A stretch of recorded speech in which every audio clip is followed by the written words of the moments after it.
Assalamualaikum warahmatullahi wabarakatuh. Halo teman-teman mahasiswa semuanya. Perkenalkan saya Desi Asnita, dosen mata kuliah Fikih Muamalah Kontemporer. Baik, selamat datang dalam video pembelajaran Fikih Muamalah Kontemporer. Dalam pembelajaran kali ini kita akan mengulas tentang konsep dasar Fikih Muamalah Kontemporer, kemudian ruang lingkup dan tujuannya, perbedaannya dengan pendekatan klasik, prinsip muamalah, serta urgensinya dalam kehidupan sehari-hari.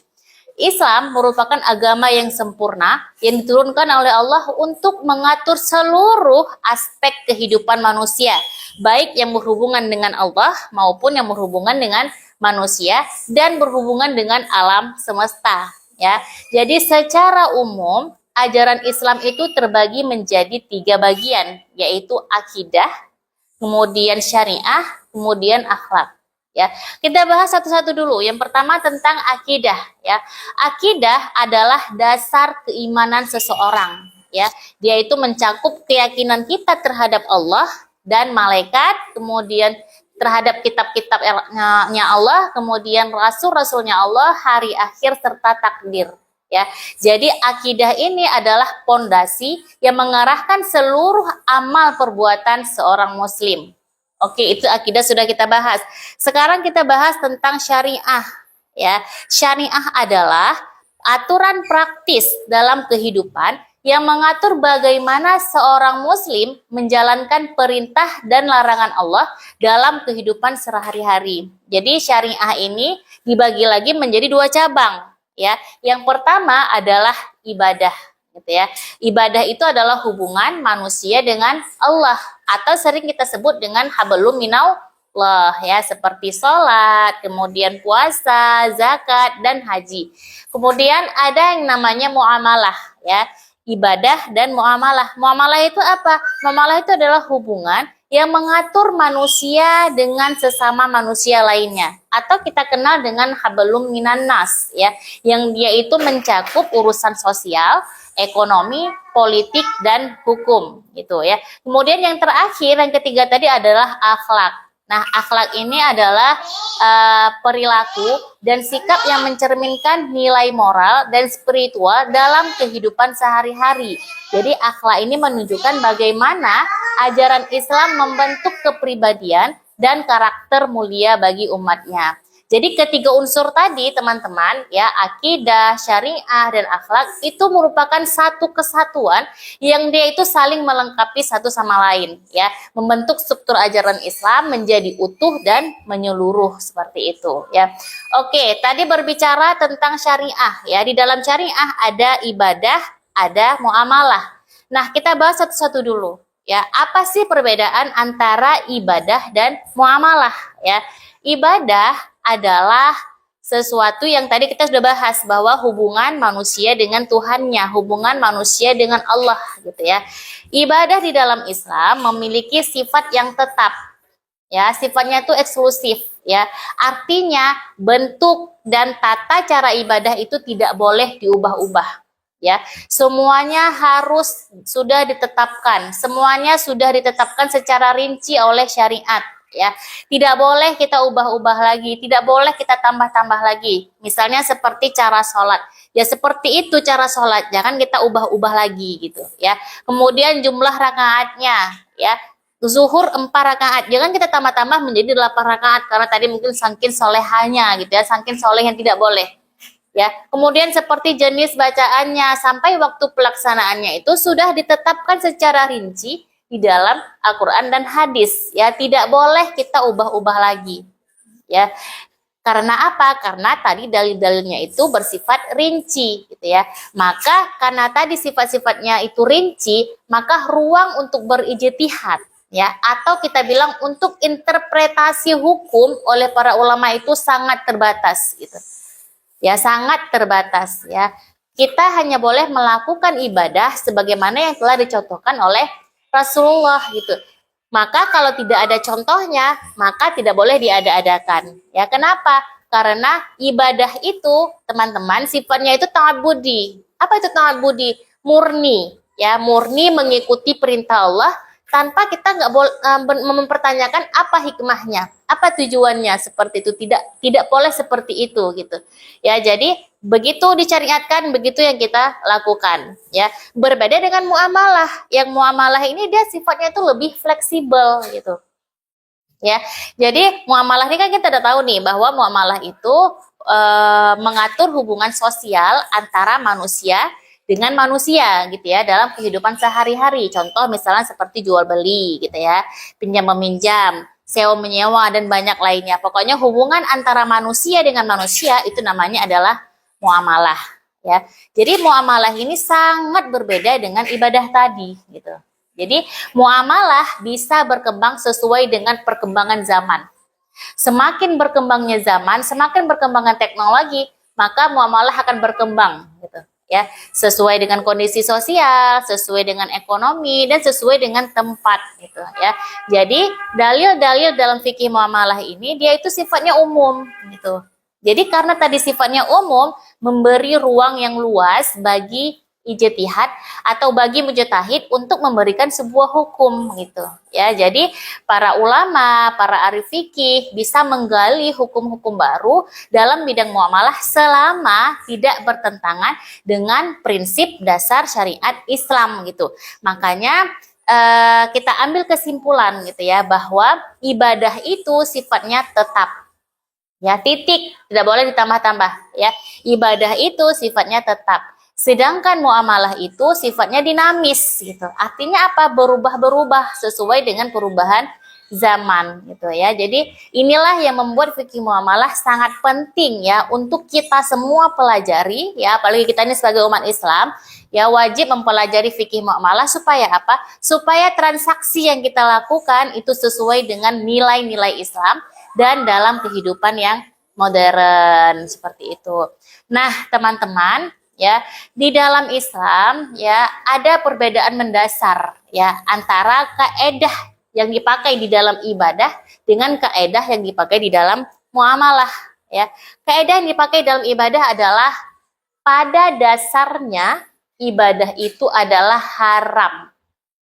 Ingat ya, saya ulangi, pada dasarnya ibadah itu adalah haram kecuali ada dalil yang membolehkannya gitu. Ya, kebalikan dengan muamalah gitu. Kalau muamalah pada dasarnya ibadah, pada dasarnya segala sesuatu boleh selama tidak ada dalil yang mengharamkannya. Oke, kita kembali tadi kepada kaidah yang pertama ya, kaidah ibadah ya, bahwa dasar ibadah itu haram kecuali ada dalil yang membolehkannya. Artinya seseorang tidak boleh melakukan sesuatu kalau itu bentuk ibadah baru. Ya, kecuali kalau ada dalil yang jelas dari dalam Al-Quran atau hadis. Contoh yang sudah saya katakan tadi ya, bahwa tidak boleh menambah rakaat sholat ya, tidak boleh menambah-nambah ritual ibadah tertentu yang ibadah tersebut tidak pernah dicontohkan oleh Nabi Muhammad SAW ya, karena sifatnya adalah ta'abbudi ya, kita melaksanakannya adalah sebagai bentuk penghambaan kita kepada Allah gitu ya. Jadi nggak usah tanya hikmahnya apa, nggak usah tanya tujuannya apa. Kebalikan ya, kalau muamalah itu kaedahnya pada dasarnya semua bentuk muamalah itu adalah boleh kecuali ada dalil yang melarangnya. Artinya apa? Manusia bebas berinovasi. Manusia bebas melakukan berbagai bentuk transaksi sosial dan ekonomi selama tidak ada dalil yang mengharamkan atau melarangnya. Seperti itu. Contoh misalnya jual beli melalui internet. Contoh lain misalnya sistem pembayaran digital. Contoh lain misalnya kerjasama bisnis modern yang sekarang banyak kali jenis-jenis bisnis ya, jenis-jenis bisnisnya namanya beragam macam gitu ya, selama tidak mengandung unsur riba, penipuan, gharar atau kezaliman di dalamnya, maka silahkan dilakukan seperti itu ya. Jadi kaedah ini ya menunjukkan bahwa Islam itu adalah agama yang fleksibel. Islam itu adalah agama yang mampu menjawab tantangan zaman, khususnya dalam urusan muamalah seperti itu. Oke, ya kita tadi sudah bahas tadi pembukaan tentang ibadah tentang muamalah. Sekarang kita masuk ke dalam pembahasan inti kita hari ini, yaitu tentang fikih muamalah, gitu ya. Oke, berbicara tentang fikih muamalah, kita harus tahu dulu apa pengertian fikih dan apa pengertian muamalah. Fikih ya secara bahasa itu artinya paham atau pemahaman gitu. Sedangkan secara istilah, fikih adalah ilmu yang membahas hukum-hukum syar'i yang sifatnya itu amaliyah, yang sifatnya itu perbuatan gitu ya. Yang atau kita bilang praktis yang diambil dari dalil-dalil yang terperinci. Baik itu dari Al-Qur'an, dari hadis, ijma maupun kias gitu ya. Kemudian muamalah, apa itu muamalah? Muamalah adalah bentuk interaksi antara sesama manusia dalam berbagai bidang kehidupan, terutama dalam aktivitas sosial dan ekonomi. Jadi muamalah ini mencakup kerjasama, tukar menukar, jual beli, pinjam meminjam dan transaksi lainnya gitu ya. Jadi di sini ada seorang ulama besar bernama Ibnu Amidin mengelompokkan ya muamalah itu menjadi 5 kelompok besar. Yang pertama adalah muawadah maliyah, yaitu hukum yang berkaitan dengan pertukaran harta, kemudian pertukaran harta benda seperti misalnya jual beli dan sewa menyewa. Kemudian yang kedua munakahat, yaitu hukum yang berkaitan dengan pernikahan dan keluarga. Kemudian yang ketiga ada muhasanat, yaitu hukum yang mengatur tata cara atau prosedur peradilan. Yang keempat ada namanya ibadah, ada namanya amanat dan ariyah, ya, yaitu hukum yang mengatur pinjam meminjam dan titipan. Kemudian yang terakhir adalah tirkah. Nah, kita ketahui bersama bahwa tirkah ini adalah hukum yang berkaitan dengan warisan atau harta peninggalan. Ya, jadi dari pembagian yang telah dipaparkan oleh Ibnu Amidin ini, ya bisa kita lihat bahwa fikih muamalah itu tidak berbicara tentang jual beli saja, gitu ya. Jadi tidak sesempit itu, gitu ya.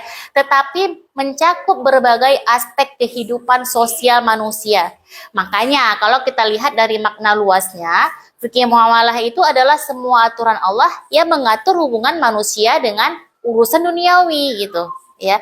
Sedangkan kalau dalam arti yang sempit gitu ya, muamalah itu dikhususkan pada aturan-aturan Allah yang dia itu membahas mengenai bagaimana manusia memperoleh sesuatu, mengelola harta atau mengembangkan harta benda tersebut gitu ya. Jadi tergantung kita ya mau memahami fikih muamalah itu secara luas atau secara sempit seperti itu.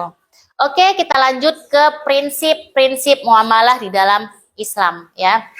Jadi di dalam Islam, setiap aktivitas ekonomi atau transaksi sosial diatur dalam kerangka nilai dan hukum yang jelas.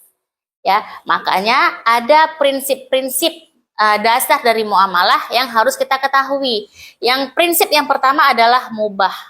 Ya, secara umum semua bentuk muamalah itu adalah boleh, sebagaimana kaidah yang sudah saya jelaskan tadi, ya, selama tidak ada dalil yang melarangnya, gitu, ya. Ini memberi keluasan bagi umat Islam untuk berinovasi dalam hal sosial dan ekonomi. Kemudian prinsip yang kedua adalah halal, ya. Setiap objek dalam transaksi harus halal dan suci zatnya. Misalnya tidak boleh kita memperjualbelikan barang yang haram ya, seperti misalnya narkoba, kemudian minuman keras atau daging babi yang memang jelas-jelas sudah haram seperti itu ya. Kemudian yang ketiga harus sesuai aturan gitu. Ya, contohnya apa? Tidak boleh transaksi yang kita lakukan itu melanggar aturan. Tidak boleh melakukan transaksi itu yang kita tahu bahwa tidak sah menurut syar'i dan menurut hukum seperti itu. Yang keempat, prinsip dari fikih muamalah itu adalah asas manfaat. Ya, di mana setiap transaksi itu harus ada manfaatnya. Kedua belah pihak ya yang bertransaksi tersebut harus membawa manfaat gitu, tidak boleh merugikan salah satu pihak gitu ya. Jadi dengan adanya prinsip asas manfaat ini mendorong kita semua ya, agar ketika kita bertransaksi terwujudlah keadilan dan keseimbangan dalam bermuamalah. Kemudian yang terakhir adalah asas maslahah. Nah, asas maslahah ini adalah transaksi yang dilakukan hendaknya memberikan kebaikan bersama. Jadi tidak boleh transaksi kita itu menimbulkan kerusakan, apalagi kemudaratan. Nah, kita masuk lagi nih ke dalam inti kita ya. Tadi kita sudah membahas apa itu fikih, apa itu muamalah. Kemudian kita bahas lagi tentang apa itu kontemporer. Jadi kalau kita gabungkan ya dari ketiga pengertian tadi, fikih muamalah kontemporer adalah bagian dari hukum Islam yang membahas hubungan manusia dengan harta benda dalam konteks transaksi modern. Itu kita garis bawahi ya, dalam konteks transaksi modern. Berbeda halnya dengan fikih klasik. Yang fikih klasik itu adalah hanya sekedar jual beli sederhana ya, yang dia itu transaksinya itu tidak seperti zaman sekarang gitu ya. Jadi banyak hal-hal yang berbeda antara fikih muamalah kontemporer dengan fikih muamalah klasik gitu ya. Oke, kita lanjut ke ruang lingkup ya, Adik-adik, ruang lingkup. Nah, membahas fikih muamalah kontemporer, ruang lingkupnya itu berbeda dengan fikih muamalah klasik ya. Kalau fikih muamalah klasik hanya membahas misalnya tentang akad gitu ya, jual beli, mudharabah, musyarakah dan lain sebagainya. Fikih muamalah kontemporer ini ruang lingkupnya lebih luas dan lebih kompleks. Misalnya yang pertama ya, membahas tentang transaksi yang belum dikenal di zaman klasik. Contoh misalnya ya seperti pasar modal. Belum ada ya dibahas di muamalah klasik. Contoh lagi misalnya asuransi syariah. Mana ada dulu yang namanya asuransi syariah gitu ya. Atau kita bilang sistem MLM atau jejaring ya, yang bisnis yang sangat sering dan kita bilang menyebar luas sekarang di dunia seperti itu ya. Maka dibahas di fikih muamalah kontemporer, bagaimana terkait hukumnya dan lain sebagainya. Kemudian yang kedua, ruang lingkup dari fikih muamalah kontemporer adalah transaksi yang mengalami perubahan bentuk karena perkembangan teknologi dan budaya. Contoh misalnya seperti e-commerce.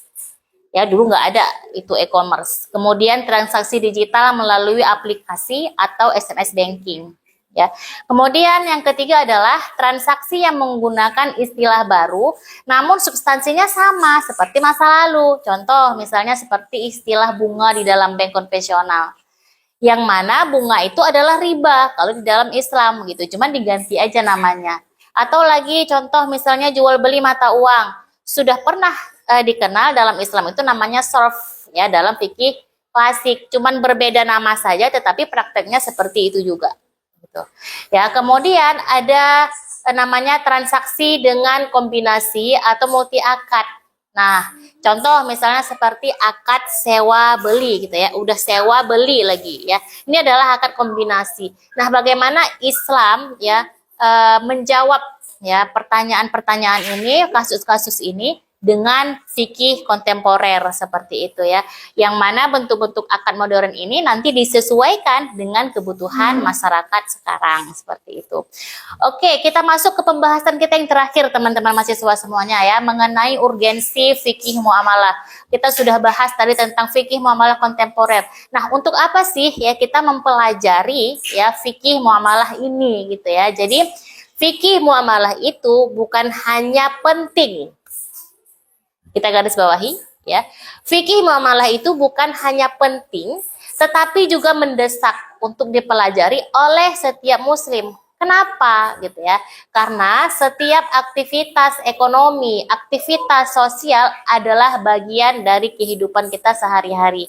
Jadi tanpa pengetahuan yang benar ya kita bisa terjebak dalam transaksi-transaksi yang diharamkan meski kita nggak menyadarinya seperti itu ya. Seperti pernah dikatakan oleh Husain Sohatah, dia mengatakan bahwa seorang muslim berkewajiban memahami bagaimana ia bermuamalah sebagai bentuk kepatuhan kepada syariat Allah. Jika tidak, ia bisa terjerumus ke dalam hal-hal yang haram atau syubhat tanpa dia sadari seperti itu ya.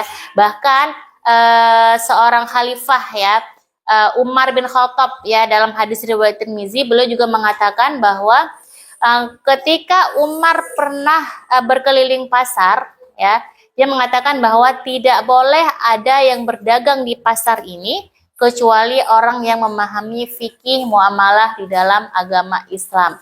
Nah, jadi sebegitu pentingnya lah ya mempelajari fikih muamalah, apalagi fikih muamalah kontemporer. Kenapa? Karena saat ini kita hidup di dunia yang berbeda gitu ya, di teknologi yang berbeda gitu ya. Makanya kita butuh dan penting sekali mempelajari fikih muamalah kontemporer agar apapun yang kita lakukan, transaksi apapun yang kita lakukan itu tetap dalam prinsip-prinsip Islam.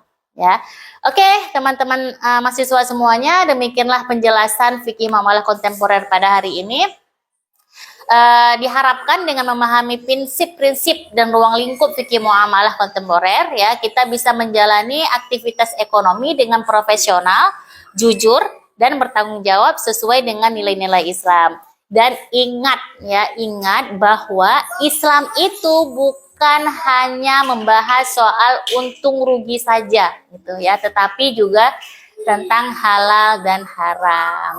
Oke, terima kasih. Sekian video pembelajaran kita hari ini. Semoga bermanfaat. Assalamualaikum warahmatullahi wabarakatuh.